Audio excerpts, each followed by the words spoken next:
mahiwaga nga matipapakalo. Hatid sa inyo ng Pot Pot and Friends. Ang alamat.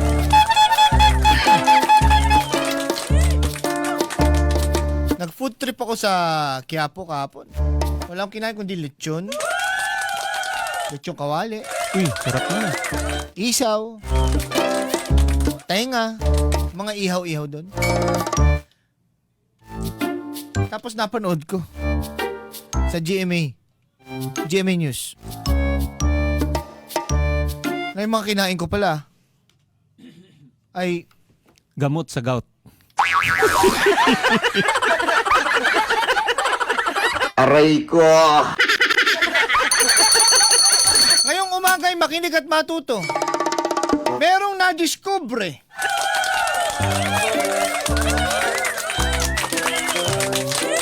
Sampaalala, we are not your doctor. Do what works for you. Tama ka? Mali kami.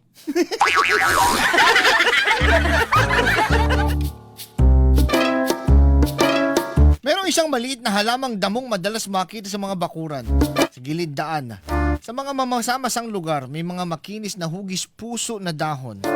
Ito'y tradisyonal na pinagkakatiwalaang gamot ng mga matatanda para sa pananakit ng kasukasuan tulad ng rayuma at gout. Dahilan kaya tinawag itong pansit-pansitan dahil kumakain ng marami para mga panahon na may sakit ang mga ninuno.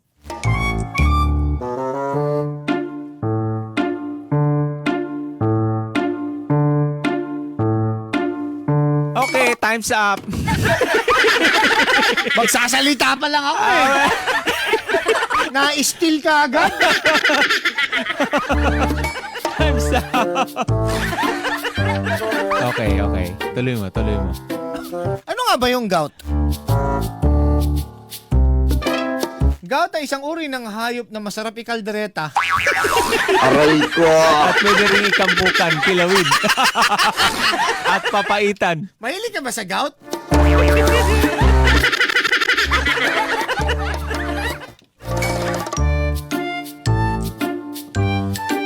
Ang gout ay isang uri ng arthritis kung saan tumataas ang uric acid sa dugo kaya nakikristal ito sa mga kasukasuan. Nagdudulot ng biglaang matinding pananakit at pamamaga. Ayon sa pag-aaral at sa mga clinical trial ng mga researchers sa University of the Philippines, ang extract o tablet na gawa sa pansit-pansitan ay nagpapakita ng makabuluhang pagbaba ng uric acid sa katawan. Mahigit kumulang 40% sa unang 2 linggo at patuloy na bumababa sa mga susunod na linggo. Anong halaman ito at saan galing ito? Makinig at matuto sa alamat ng pansit-pansitan. May kwento ako noong unang panahon, Papa Jepoy. Merong isang babaeng nagngangalang Nazareth.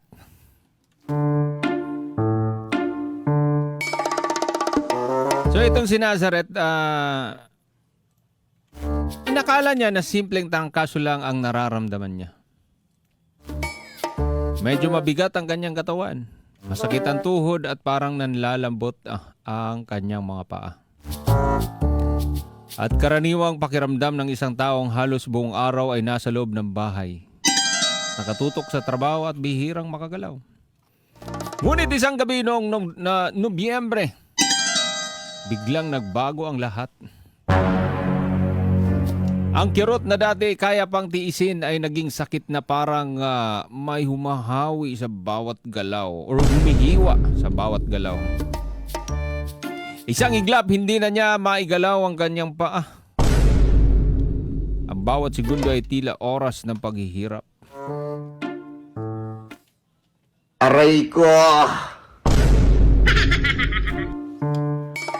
Hindi ko ma-explain. Ayan na.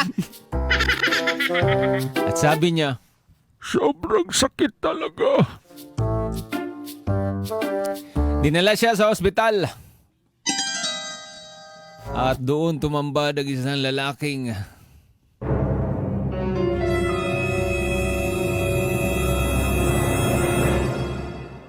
may nakalagay na mga dahon sa noo niya na nakapalibot. Sigurado ka sa ospital gina. Parang kamukha ni Ma'am Kepwing.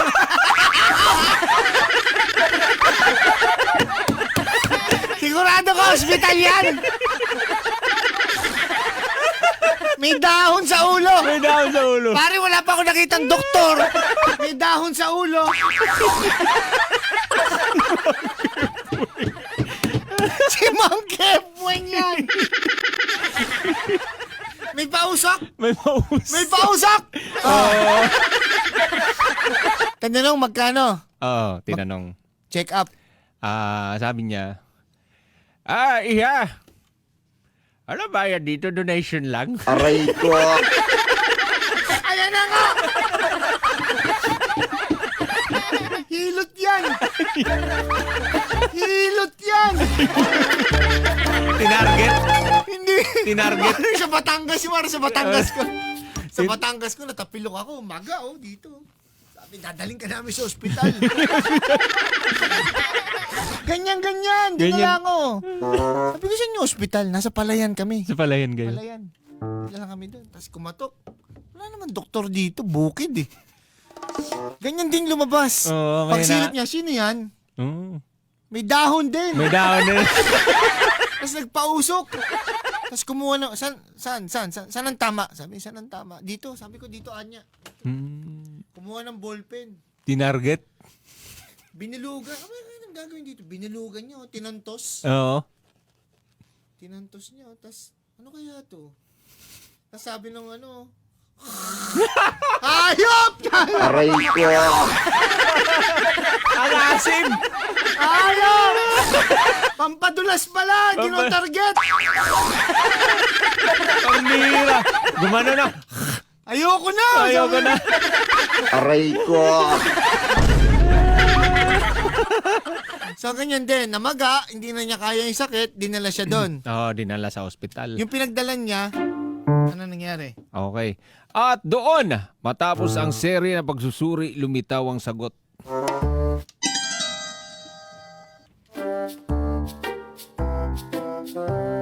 Anong sagot? May... Ubo ko nga. Ano, Dok? Ubo ka pa? Ubo pa? Anong sakit? Ubo. Anak ka ng po. Anak ka ng po. Pinaubo ng pinaubo. Anong sakit? Ubo. So, lumitaw ang sagot. Gout, Papa Jepoy, ang sakit. Hindi ito basta rayuma. Mayroon ng gout crystals. May kasamang pamamaga at impeksyon. Dahilan kung bakit siya halos hindi na makalakad. Gouty arthritis ang diagnosis. So 3 buwan na lumipas na puno ng therapy, gamutan at paulit-ulit na laban sa sakit. Tuwing sumusumpong ang gout, painkiller ang kanyang sandigan. Nako po. Oo. Panandali ang ginawa kapalit ng panganib sa bato at katawan. Delikado yan, no, Papa Jepoy? Yes. Yung mga painkiller, wag nyo sanayin yan. Masisira mga kidney nyo, yung mga bato ninyo. So, habang patuloy na dumadami ang Pilipinong dumaranas ng parehong sakit, mahigit 1.6 million ayon sa Philippine Rheumatology Association. May mga siyentistang tahimik na naglalakbay sa ibang landas. Sa loob ng 10 taon, sinusuri, pinag-aaralan at inuhubog ng mga mananaliksik mula sa Institute of Herbal Medicine ng isang halamang matagal nang kilala sa mga probinsya. Ula Simang Bato. Ula Simang Bato. Oo, o mas kilalang Ano pangalan? bilang Ano pangalan? pansit-pansitan. Yun. In English, noodles. Kasi nga, katulad ko, all this time, aasa ka sa pain reliever Tama. o anti-inflammatory. Kasi ano yan baga Papa Jepoy, sobrang ang sakit, Talagang surrender ka na eh. Kailangan mo ng Oo, gamot nga. para makakilos ka. Oo. Kasi magtatrabaho ka, may gagawin ka. Madi-disable ka kasi ng gout. So, iinom ka ng pain reliever. Para lang problema- panandali ang ano yun. Ang problema, hindi na gamot yung sakit mo. Mm. Nawala yung sakit, Oo. yung pain. Ilang ano lang, Oo. ilang oras ba yun? Usually? 8, Mga 8 hours. 10 Oo. hours. Tapos babalik lang din Oo. ulit. Ngayon, Oo. itong pansit-pansitan, anong pinagkaiba nito? Bakit yan ang na-discover nila?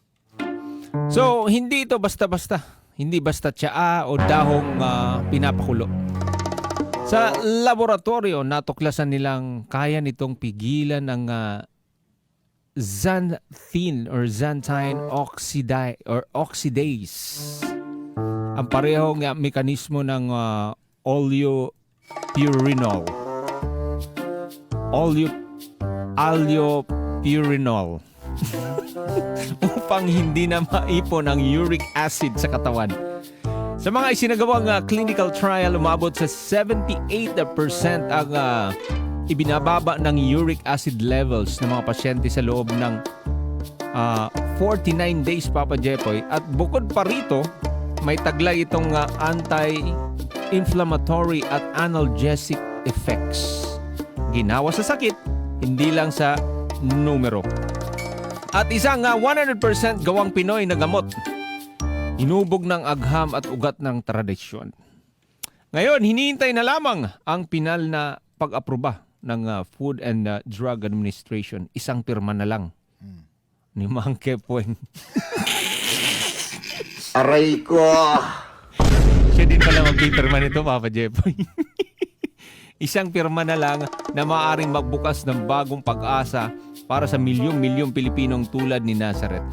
Para sa kanya, ang bawat hakbang na muli niyang nagagawa ay paalala. Minsan ay lunas. Minsan, ang lunas ay hindi lang matatagpuan sa bote ng gamot, kundi sa tahimik na talino ng sariling lupa. Pero saan ba talaga galing yung pansit-pansitan? Sa Pilipinas ba yan?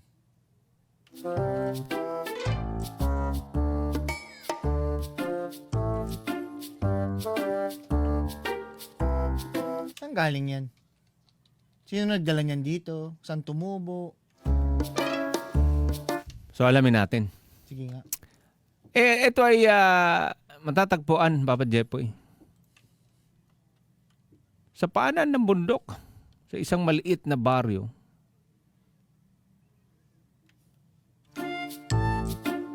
Meron isang nakatirang babae, Papa Jepoy. Ang pangalan ay Diyosa. Ano pangalan? Diyosang Luningning.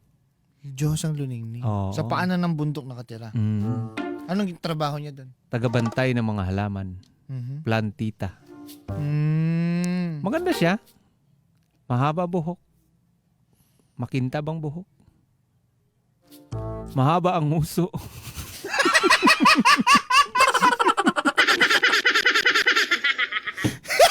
Para naging kabayo ah. Oo. So siya ang tagabantay ng mga halaman ng kagubatan. Maganda siya. Makintabang pakpak. At mabango ang kanyang mga yapak na parang bagong patak ng ulan. Pero, Ngunit may lihim siyang dinadala. Tuwing sasapit ang malamig.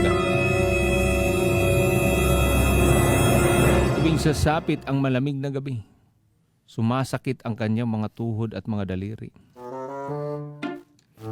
Na para bang may maliliit na batong tumutusok sa kanyang mga kasukasuhan. ano nangyari? Mga diwata pala ito sila. Hmm. Oo. Hindi siya makalipad ng maayos. Ang ibang diwata ay nagtataka kung bakit siya lagi ang nakaupo sa gilid ng batis habang minamasahe ang kanyang mga kamay. Isang gabi, hindi na niya kinaya ang sakit. Bakit ako, na tagapangalaga ng kalikasan, ang pinapahirapan ng rayuma? Narinig siya ng isang matandang manghihilot na dumaan sa kagubatan. Nakita nito ang diwata na umiyak sa tabi ng mga bato at naawa at nagsabing, halika dito, iha. Kumuha ka ng ballpen. Ito na Sa naman. Batangas. Ito na naman. Sa Batangas yan! Sa Batangas yan! Taga Batangas siya, matanda na yan. Tinarget na naman. Okay. Okay, sabi niya, Diyosa, ang sakit mo ay galing sa sobrang lamig at sa mga kristal ng uric na parang maliliit na bato sa iyong kasukasuhan. Ngunit ang lupa ay may sagot sa bawat kirot. Okay. Isipin mo yun, ha? Mga diwata na tinatamaan pa ng... Ngayon lang ako nakakita ng diwata na may rayuma. Tinatamaan pa ng rayuma. So, ano nangyari ngayon? Lumuhod ang matanda Mhm. at nagdasal. Tumulo ang isang luha ng diwata at pumatak sa lupa. Kinabukasan may tumutubong maliit na halaman, may hugis pusong dahon, makintab at makatas. Sinubukan ng diwata na nguyain ang dahon. Mapresko ang lasa. Parang may konting anghang at lamig na dumadaloy sa kanyang katawan. Parang minti pala ito. So ilang araw pa nabawasan ng kanyang pamamaga. Ilang araw, tulala siya. Nung kinain niya yung dahon, tulala. Tulala. Lumilipad na naman ang isip ko. Luningning, stock up ah. Lumilipad na naman ang isip. Ano na? Stop ball. Stop ball. Lumilipad na naman ang isip ko. Nginuya eh. So nakakalipad na siyang muli, Papa Jepoy. Tinawag niya ang halaman Oo na nga, yan ang tanong ko. pansit-pansitan. Bakit pansit-pansitan ang Oo. tawag? Dahil sabi niya, Bakit? kung paanong ang pansit ay panghandaan at pangbuhay na mahaba. Ang halamang ito ay magbibigay ginhawa sa mga kasukasuan at magpapahaba ng galaw ng tao. Mula noon, tuwing may taong dumadaing sa rayuma o gout, may mahihinang kumikislap sa paligid ng halaman. Parang alaala ng pakpak ni Luningning.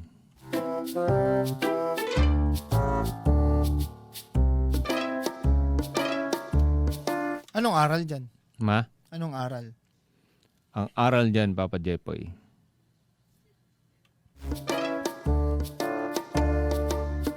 Kahit ang pinakamalakas ay maaaring manghina, ngunit sa bawat sakit may nakatagong lunas ang kalikasan. Kailangan lang nating magpakumbaba at makinig.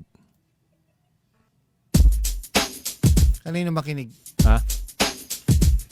Kay Luningning. Kay Luningning.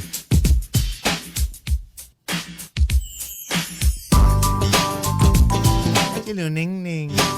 Isa palang kambing. Aray ko. Barangay LS 97.1. 97.1. Forever. Number 1.